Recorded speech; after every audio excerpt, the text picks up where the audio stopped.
The dramatic climax of a year in which Indonesia repudiated the communists and the one-man rule of Sukarno began the night of October 1st, 1966, a year to the day the communists tried to seize the country. Assembled was a special military tribunal. On trial was Dr. Subandrio, next to Sukarno the most powerful man in Indonesia. He was Deputy Prime Minister, Foreign Minister, head of the State Secret Police, boss of the anti-American state news agency. He was also President Sukarno's closest friend and confidant. His trial was particularly significant because it helped establish that Sukarno himself clearly had a role in the communist coup. It was Sukarno who protected Subandrio in the palace after the coup attempt. When students ransacked Subandrio's foreign office and discovered correspondence between him and Red China's foreign minister Chen Yi planning the coup, they stormed the palace, threatening to behead Subandrio. Only then was he imprisoned. The charges against him include treason and conspiracy. The evidence showed Subandrio helped the 3 million-strong Communist Party, its initials PKI, to plot and carry out the coup, including the mass murder of Indonesia's military high command.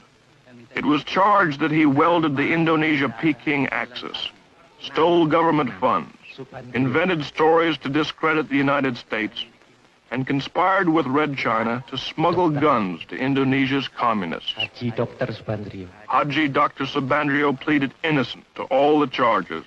He was found guilty and sentenced to death. Kepanjen.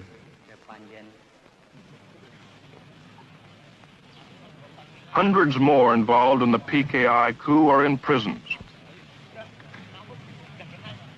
Painstaking interrogations have pieced together the incredible plot. Being questioned is the commander of one of the 3 divisions that spearheaded the coup, Captain Suradi. Supported by the PKI, their mission was to disable the army by murdering its top commanders, seize all communications, and immobilize the government long enough for the PKI politicians to take over.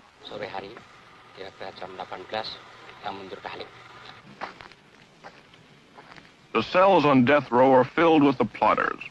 Only because General Suharto and Nasution escaped their murderers and rallied loyal army units was the coup crushed.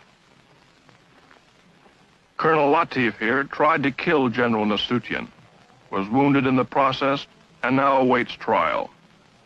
During the coup, Latif directed tactical operations. General Parman, chief of the Army Intelligence, was killed by this man. He shot General Yani, chief of the army. Here the murderer of the deputy chief of staff. Lance Corporal Hargiono missed General Nasution, but shot his sister and infant daughter 5 times.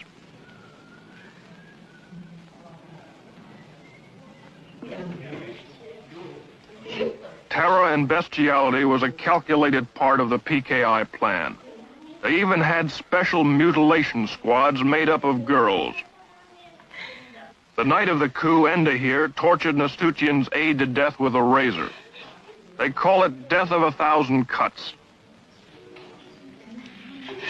Sex orgies went on before the torture ceremonies got underway. The girls claimed they were promised $10 for the evening's work, but were never paid. The girls were instructed by a communist women's organization called Garwani. For 6 months before the coup, they were meticulously trained in the fine art of torture. They were even given 4 innocent human victims to practice on. The way it was planned, according to their confessions, was the night of the coup, the captured army generals would be brought to a farm near Jakarta called Lubang Boya, or the Alligator Hole. Here they were to be ritualistically tortured to death. As it worked out, 3 of the generals were dead on arrival. The remaining victims, to the delight of the huge communist throng, were slowly killed. Eventually, the mutilated bodies were dumped down a well. The spectacular atrocities were calculated to so terrorize Indonesia